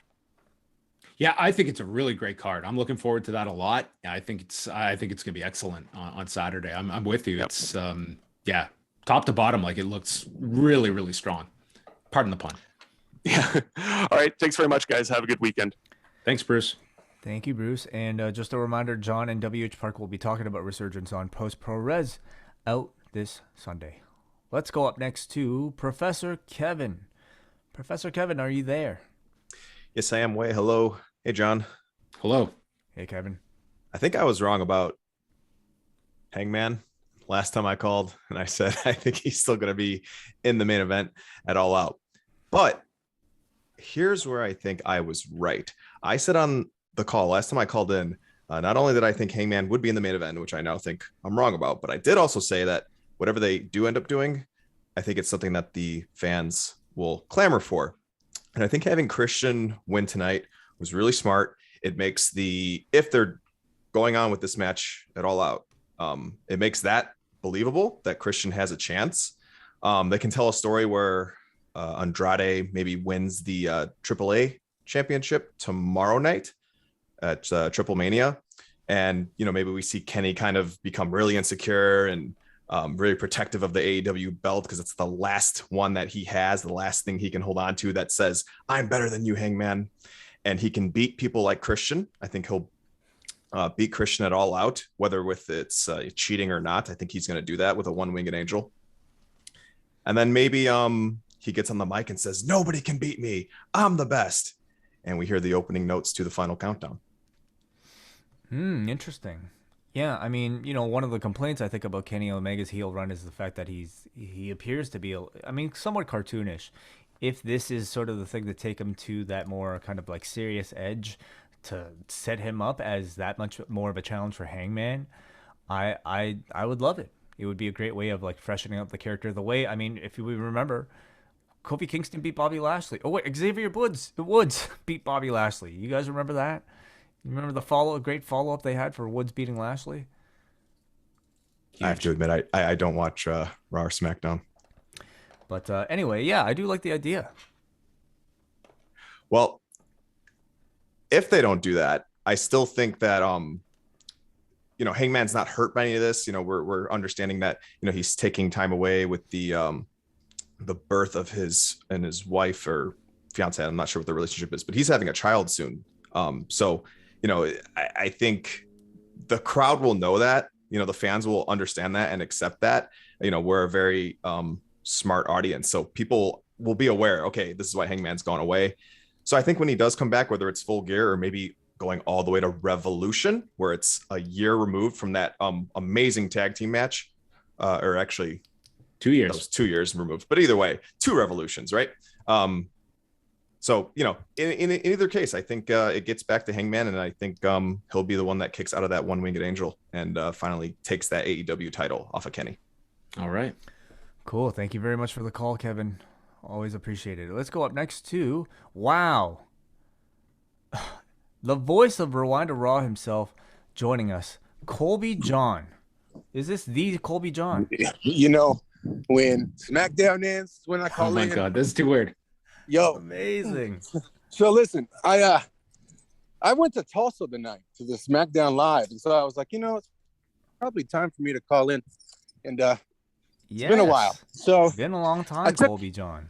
Oh my goodness. It's it was a great time. It was a great time. This John Cena guy, he's hot ham, He's really smoking something because boy, this guy is hot as can be. There was a dark match and we got girls and women in their 40s jumping around for him. I have not seen this before. And wow. I brought my wife with me and a third of my kids and everything. And boy, I tell you what, my wife was real confused about this Baron Corbin thing. I couldn't really explain it to her, because she's like, why is there an alcoholic, wrestling in this match and stuff? And I couldn't explain it. I was like, well, I think he's just on a losing streak or something. And so I'm trying to explain it to her, and it just so her whole thing, the whole night's been, why was the poor guy who has alcoholic problems wrestling in a match with a guy who looks like he didn't shave in a while? And I'm like, I can't. She was like, oh, it's bum fights, and I couldn't. Anyways, it was a fun time, and so I had to call in, and but yeah, John Cena's hot as can be, and I'll tell you what, SmackDown's a lot easier to watch than to sit through because it's live. You don't even know really what's going on. I had to listen to John's recap of what Seth was saying because I couldn't understand a word he was saying, and for Dominic to be real distracted by these jump-ins, by the screen, I couldn't understand what the Usos were saying at all. Maybe that's the problem we don't give enough credit to, is that they can't hear properly with the sound system, and they're just trying to make out what this person on the screen is saying, and thus the distraction.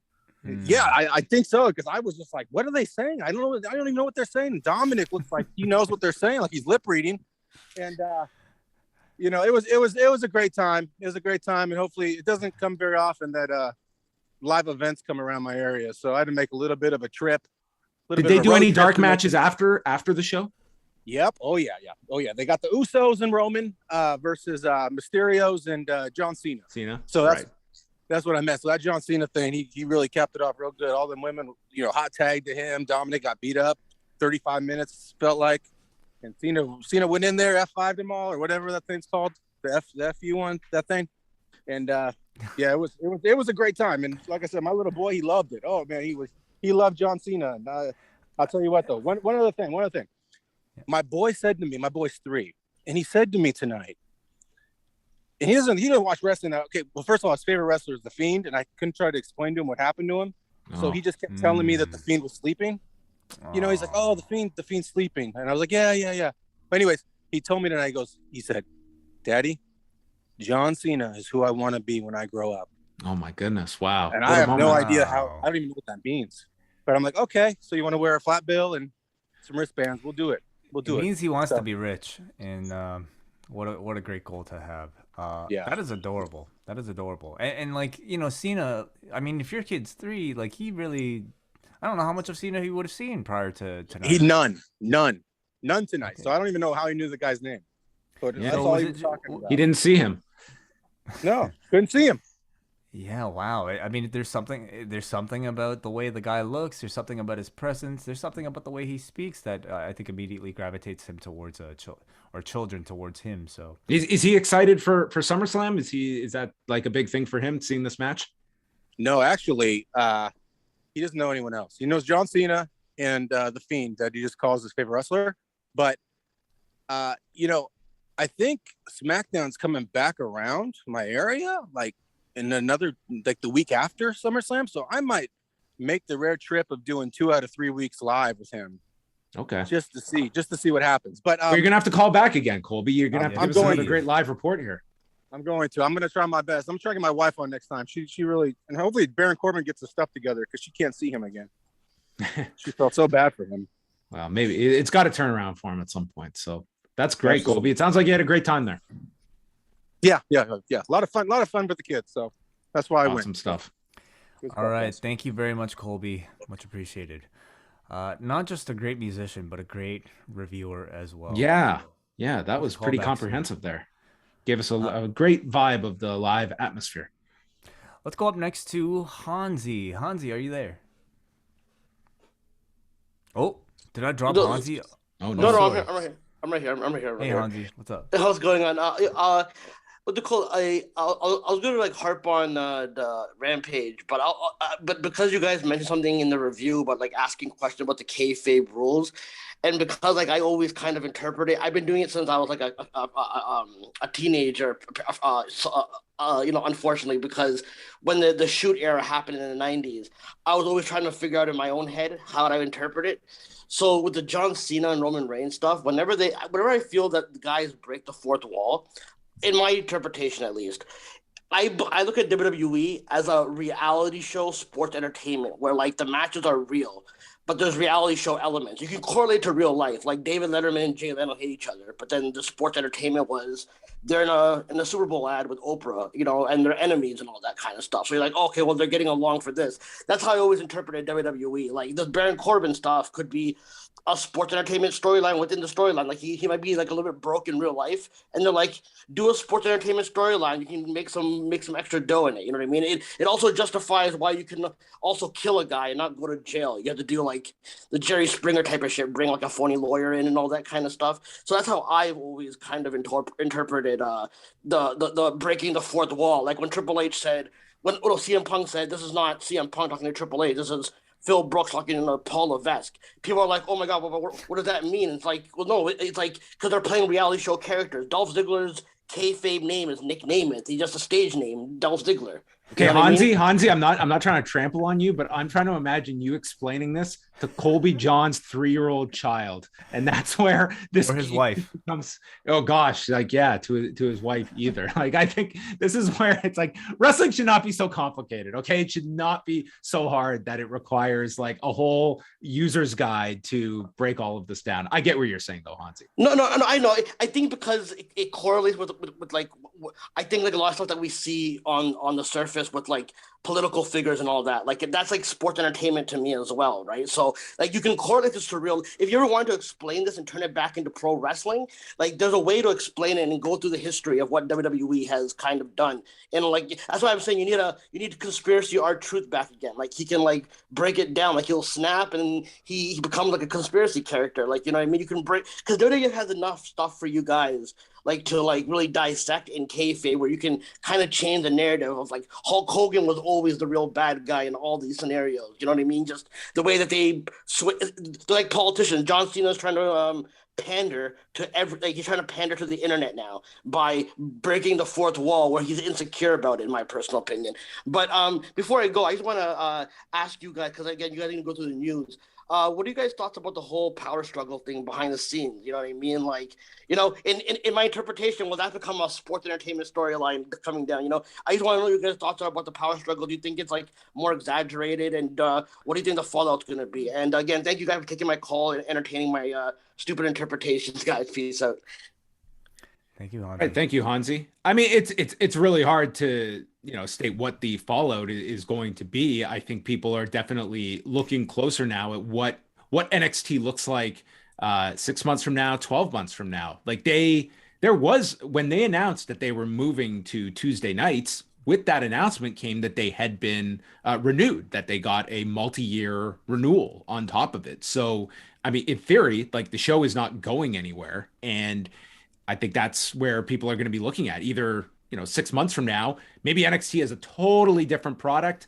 Maybe it's like there's elements of that have changed and that the foundation is still the same. But yeah, I mean, I think that there's a lot of intrigue just about the players that are involved and what is NXT's purpose moving forward, because that is at the center of all of this.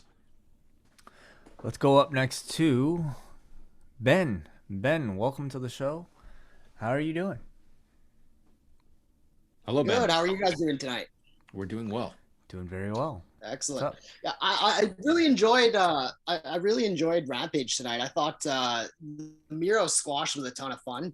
The only thing I think it needed was I wanted to see Miro go back to year 2000 Goldberg and eat the contract. I don't know if you guys remember that. He ate Scott Hall's contract on Nitro. Yeah, missed opportunity, I guess, that they did not decide to replicate. Just one quick question. So Ring of Honor earlier today, they tweeted something kind of interesting about possibly bringing in NXT talent, which I thought was kind of interesting and something I've never seen them do. Which talents do you think would be a good fit in ROH from NXT based on some of the released guys? I'm thinking maybe Murphy, possibly Bobby Fish coming back, but just wondering your guys' thoughts, and then I'll hang up. Thanks for the call. Thanks very much, Ben.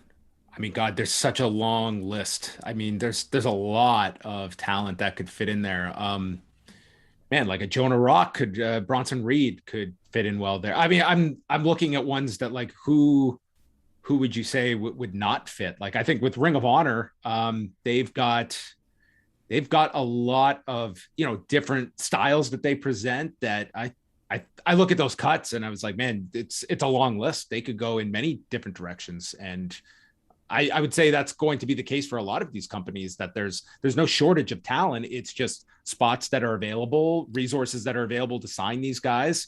Like, it's going to be just like a free for all over the next few months with such a glut of talent whose no competes are going to be coming up.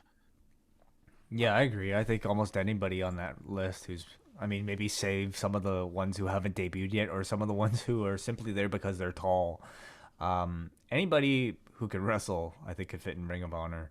And how many talents are going to be going like the Chelsea Green route, where she is like not signing exclusively with anyone, at least yet, and wants to go to different places. Like, I could see a lot of talent that want to have that flexibility that, hey, I can come do some shots for Ring of Honor. I can go over and do some stuff with MLW, with New Japan Strong, like Impact. It's like the non-WWE landscape is very much promoting the idea that walls are down and you can see talent going all over the place. Why restrict yourself with an exclusive contract? Unless that's something you want and you want the security of that, and more power to you. But I'll be very curious to see how many take that tact of just trying to fill up their calendars and not be exclusive to just one company. Let's go up next to Kate. Kate from Montreal. What's going on, Kate? Hello there. How you doing this evening? Hello. Feeling Kate. better? Hello. Yeah, I am. Congratulations. Thank you Congratulations. So much. Thank you so much. Yeah, John, thank you for putting together the Who Is Waiting. I really enjoyed that. I thought it was so good and so touching. I'm glad you enjoyed it. Thank you. As far as tonight went, I know a lot of people.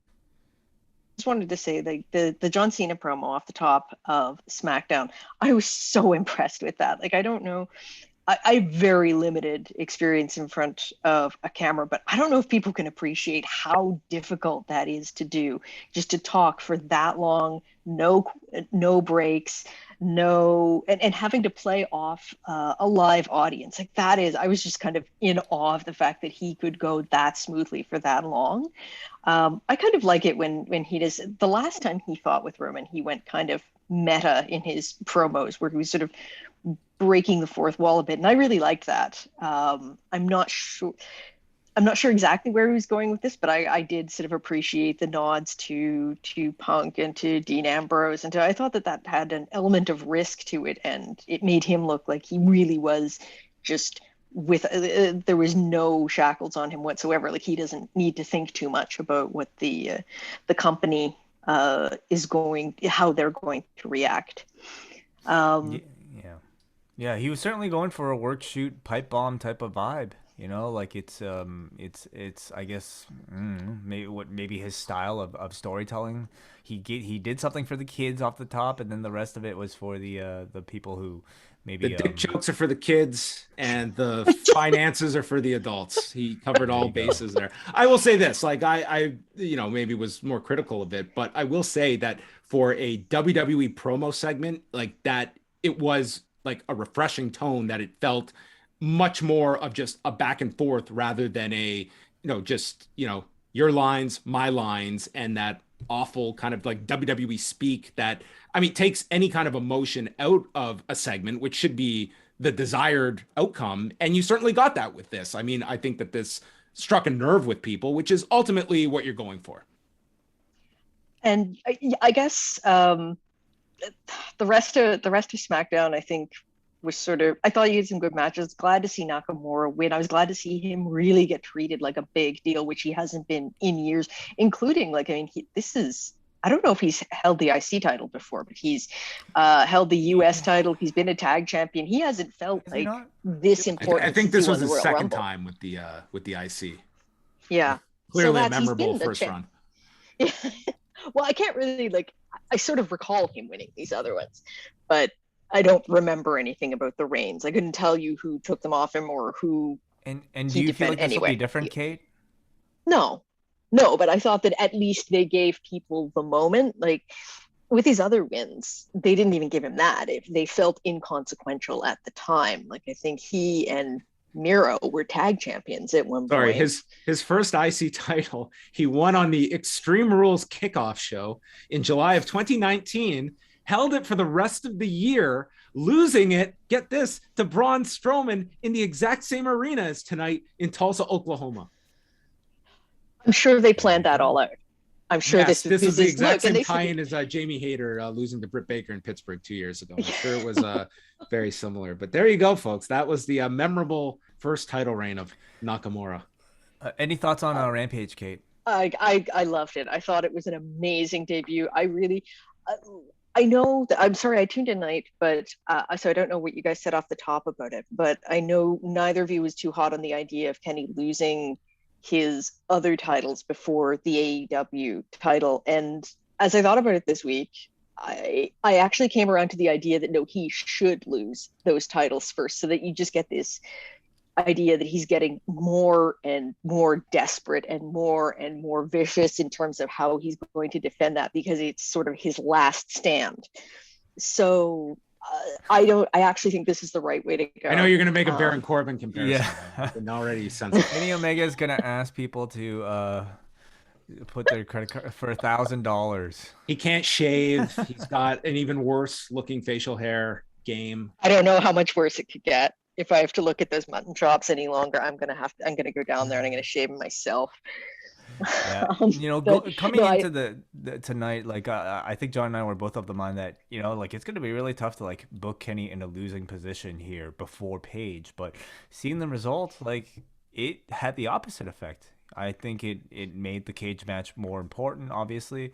And I have full faith that the Page win eventually will feel as big as it probably would have if it took place this month. Yeah, and I think they have time to build back to that. I also, I love thought it felt very compact, and yeah, the Fuego del Sol moment, absolutely perfect. The only other thing I'd say is I don't know if you guys talked about this before. Again, tuned in late, but apparently there were a couple of pretty big names who did dark matches. Well, literal matches for AEW Dark or Elevation, not quite sure which, who were on the pre-show, Lee Moriarty and Masha Slamovich, who were both have really like gone on hot runs in the indies, and I'm really curious, do you think that there's still room for AEW to expand their roster, or are we just like at the ceiling? There is no ceiling in AEW. I think that is what we've learned, that if there are names out there, they will go after them. And I think that, it's like, I honestly think now that they're on the road, I do think like Lee Moriarty is, he worked like Dante Martin tonight. And that's a match like that's really intriguing coming off of Wednesday with Dante. And it's like a reason to point you towards dark elevation on Monday. So I think that's kind of the role it plays. And I think it's going to be a case of like, that's where the talent goes, that are you offering them a contract? Not immediately, but they're going to go based on what kind of, who gets over on those shows. So I do not put any cap on numbers. Like, I'm sure internally they kind of have their roster, but I think that there is always going to be room, because that's just been the MO over this past period, that when there's talent out there, they will be aggressive with it. And that'll make the next few months interesting to see what talent they go after and which they don't. Okay. Well, thanks very much, guys. Always love listening to you. And I will let other people get a word in edgewise now. Thanks a lot, Kate. Take care. Thank you, Thanks. Kate. We will hear from you soon on the SummerSlam post-show with John and Kate plus Nate. Let's go up next. Thank you for waiting a long time, Rory. Rory, how you doing? Don't have to worry about me waiting. It's 2:54 p.m. It's a pretty decent time here. It's okay. Just want to say, this was a fun day of watching wrestling for both WWE and AEW. SmackDown was enjoyable. It was really, really fun. They were Roman and that were burying a few people. Buried the WWE champion, saying that you can go after the WWE champion. You can be WWE champion, but you can't be Universal champion. I thought that was a bit of an odd dig to put onto Bobby Lashley. I didn't mind that at all. That's what your champion should be saying, that I am the top champion. I really had no issue with that at all. Yeah, I just thought it was a bit weird for me, but all in all, it was a great show for SmackDown. But my God, that Rampage show, that was so enjoyable. That was so like Christian. Like that match, I haven't felt that sort of vibe for a match for a long time. It was really, really good. And I audibly screamed when Christian won the match. Like I was thinking, yeah, they're not going to beat Kenny. They're just going to go forward with it. It was just, it gave me goosebumps. It made me feel so good. And I was so happy for Christian. And like who would have thought that he would have beat Edge to a world title in both of their comebacks? Like if I was betting, I would have put Edge winning a world title before Christian with their comeback. But I also with the Miro thing and Del Sol, I thought of a thing that they could do. Like Miro won, and that means no contract for Del Sol. Sammy comes out, still gives him a contract no matter what. I think this is a good thing to build a Miro and Sammy match going forward.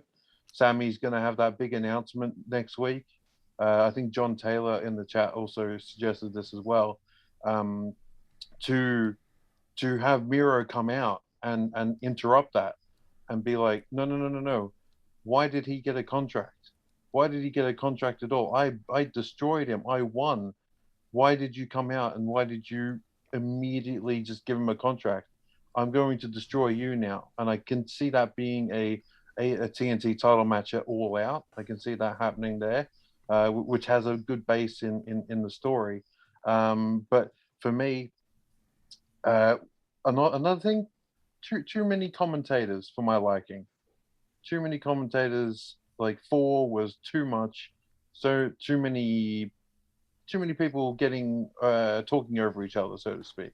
But I absolutely loved Rampage. It was so good.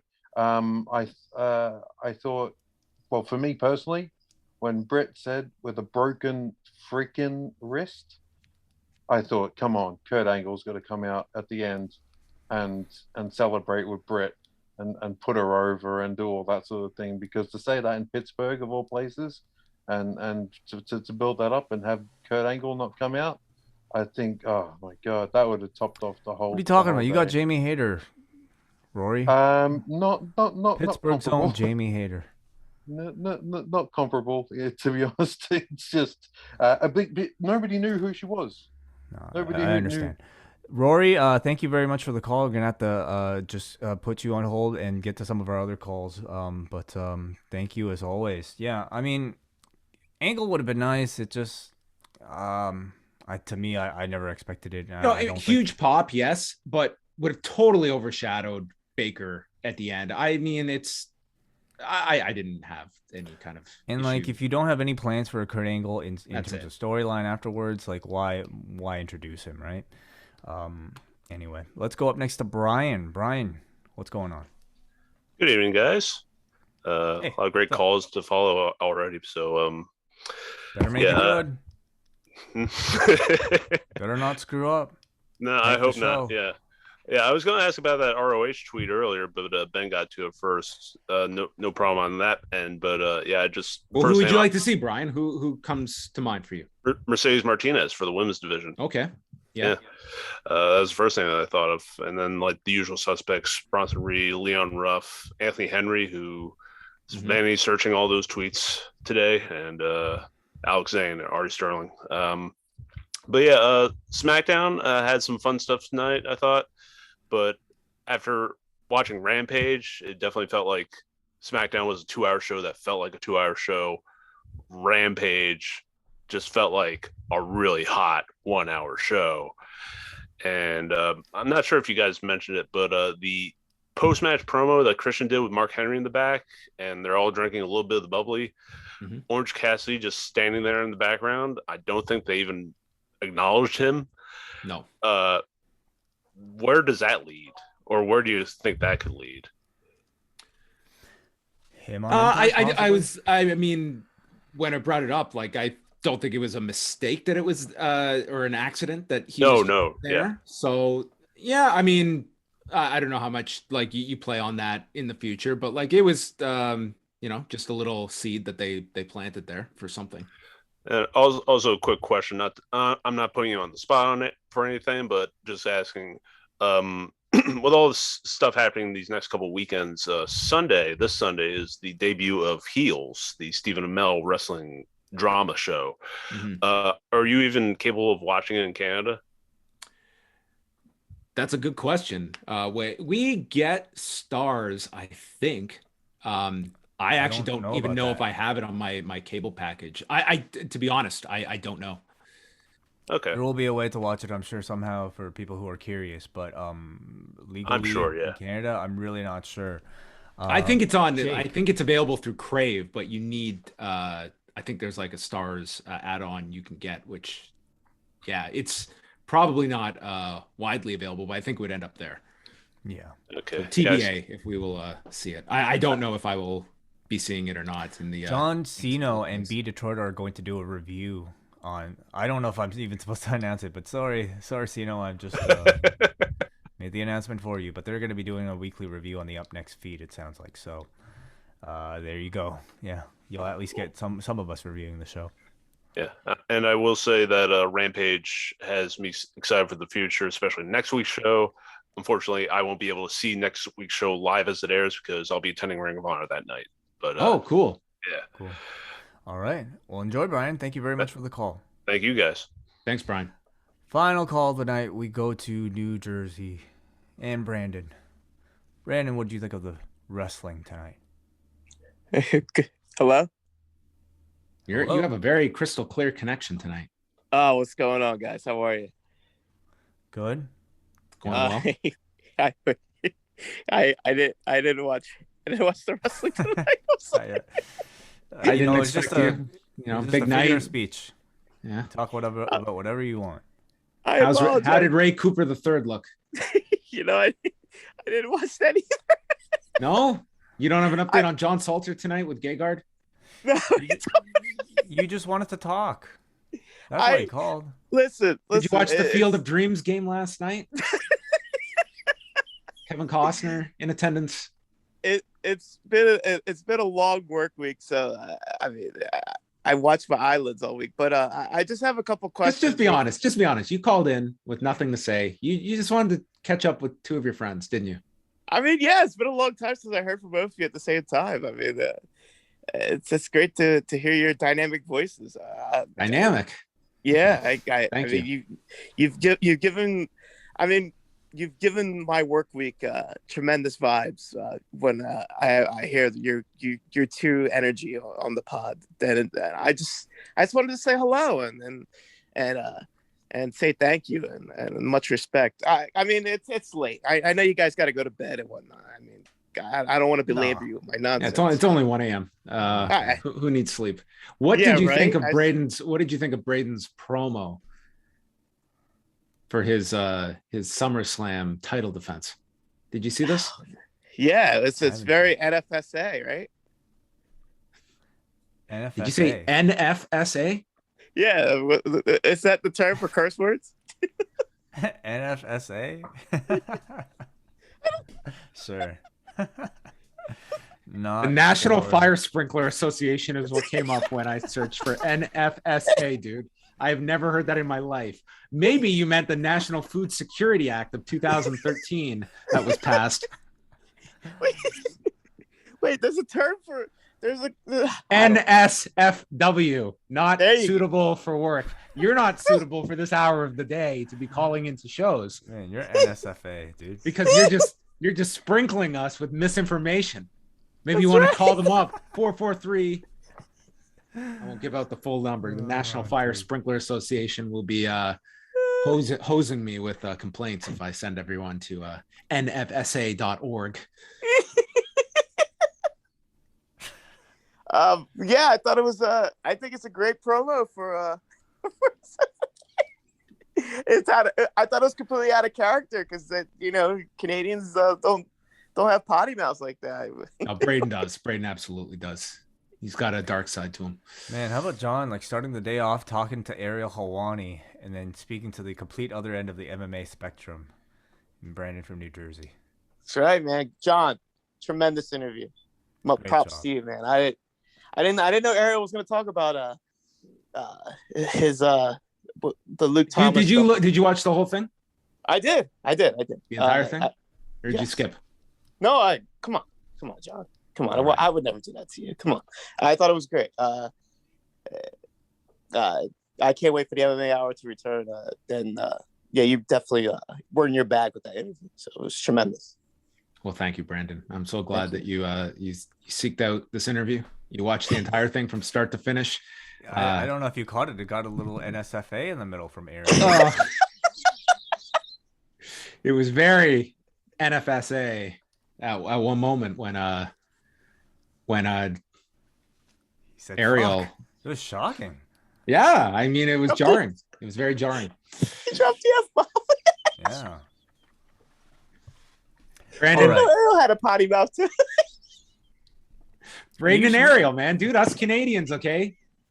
We've got some we got language to drop. That's it, man.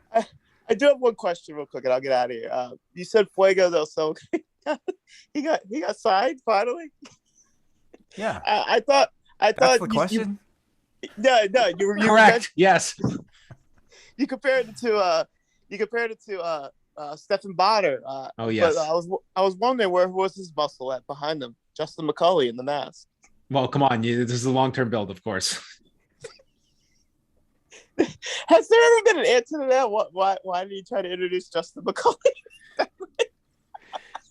There's no answer because no one ever asked the question.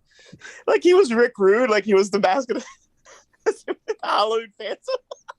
One of the all-time worst angles, MMA or pro wrestling related, courtesy of Stephen Bonner, Justin McCulley, and Tito Ortiz.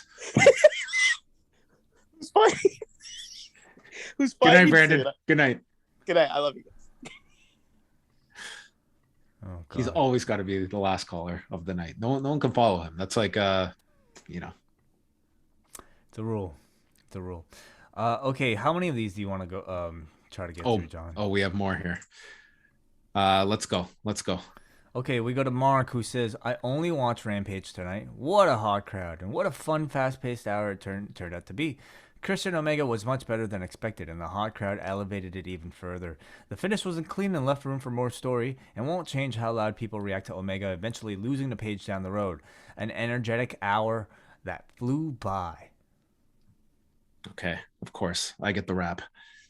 From Steve from Cambridge. First week, and it's already happened. AEW, this isn't going to work for me. My girl asks me if I want to go to a patio tonight. What do I say? Nah, girl, it's Friday. I got to watch an hour of wrestling on TV at 10 p.m. Nope. I went to the patio. I don't think this is a rap. I think this is like legit feedback. None of this rhymes, but it's just done in the style where I thought that this was like poetry. It's just statements. So I haven't seen the episode. I'll be catching up with your show. Likely won't be seeing a ton of this one. So his update was, I didn't watch the show. Here's my feedback. Thank you, Steve from Cambridge. I hope the patio was awesome. I hope you had a good time. It's 1:10 in the morning. We got a Jomo who says Jericho and Henry need to switch out whatever they're drinking because one of these guys was going way too hard, and one of these guys seemed like he just woke up from a nap. Well, balance, chemistry, right? Otherwise, I don't know how you can hate on the show. Spare me your belt collector tears, people. The Impact title match ruled. The crowd took it to a different level. And Christian, like he always seems to do, started off pretty slow, but then turned this match into a really fun ride. And this win was unexpected, at least to me. So I actually shot up out of my seat for a second in legitimate surprise. This match was a blast, and I would love to see what they can do with 10 more minutes at All Out. Oh, and I still want to see Hangman whoop Kenny's ass, so this booking doesn't interfere with any of that story at all. Let's do one more here. Chris from Melbourne. The presentation for the opening minutes of Rampage were exactly what they needed to be to sell people on this being a big deal. Pay-per-view main event style entrances that you rarely see on TV, and especially not for people used to watching Raw or SmackDown. There's a lot I hope is adjusted about Rampage in the next month, hopefully a lot less Mark Henry and Jericho, but I hope this main event feeling stays consistent because that's the sort of thing that will solidify AEW as a big deal. I'm a big fan of everything I saw of Jamie Hayter back in her initial AEW appearances, and I follow her on Instagram, and even still I didn't recognize her until the announcers named her. Feeling for the Pittsburgh crowd not really knowing how to react at the end. A pretty confusing finish to an otherwise excellent show. Any chance you guys might have a theme song contest for something to introduce the Rampage half of the podcast? Not at the moment. I don't think so. Yes, let's we'll go baby steps as the expansion continues here on Friday nights. All right. Thank you for all of the feedback. Thank you for all the calls. Live report from Colby John in Oklahoma for tonight's SmackDown. Shout out to his 3-year-old son. May his dreams come true of morphing into John Cena one day. And Wai, thank you as always for chatting with me for 1 hour and 55 minutes since we went live. Get used to it, John. This is our Friday nights from now on for the rest of our lives, okay? Forget waking up full of energy on a Saturday morning. That's not happening. That's done. Forget, saying goodnight to the rest of your family. Forget it. It's only us and the Post Wrestling Cafe from this point forward, late night. And we wouldn't have it any other way. So hopefully you guys enjoy this and stay signed up to the cafe for more because we're going to be doing this for a long, long time. Yes, we will be here every Friday night for cafe patrons. And next week, a sneak peek, folks, Volume 2, Pollock and Wai talk. Yeah. I feel it's going to be a big follow-up. Oh, okay. Sneak peek. What do you mean a sneak peek? That was just me leaving the door open if you wanted to give a tease of anything. Just say shit? Just talk then? I have a lot to talk to you about. Okay. Yes. I've had a really busy month. John has, without my knowledge, had an even busier month perhaps. Getting my busy month, making it feel very special. So we will be talking a whole lot, perhaps, about some of the behind the scenes of not just my wedding, not just the post-profile Who Is Waiting documentary that I haven't even fully asked John about, how he put this magical piece of this textbook, this biography that I could present to my future generations for years. This will be the Omega Jericho podcast where we sit down and break down all of my secrets. Wai, I'll let you in on all the. You can give us the making of Wai Ting's wedding, I can give you the making of Who is Wei Ting. Okay, I look forward to it. And you know what? I think I might even bring Pauline on for a brief period here. Total Recall Zone, Pauline joining me to maybe talk about some of the stresses of planning a wedding during a pandemic. So look forward to that next week. All right. So that will be out on Tuesday. Whole new schedule will be put up on Monday for SummerSlam week, which of course will culminate with John and Kate plus Nate next Saturday night. I'm still not used to this SummerSlam being on a Saturday next weekend. Hopefully I remember. So that is it for us. Thank you to everybody for joining us. We're done. All right. Thank you, everybody. That was a great show. Really wonderful. And I know you guys can't really unmute yourselves. And you know what? You're not going to be able to because I got to edit this show and we have to sleep. So thanks, everybody. I really appreciate everyone staying up late. Have a great weekend. And just tell everyone that the National Sprinkler Association is a great nonprofit. Okay, good night.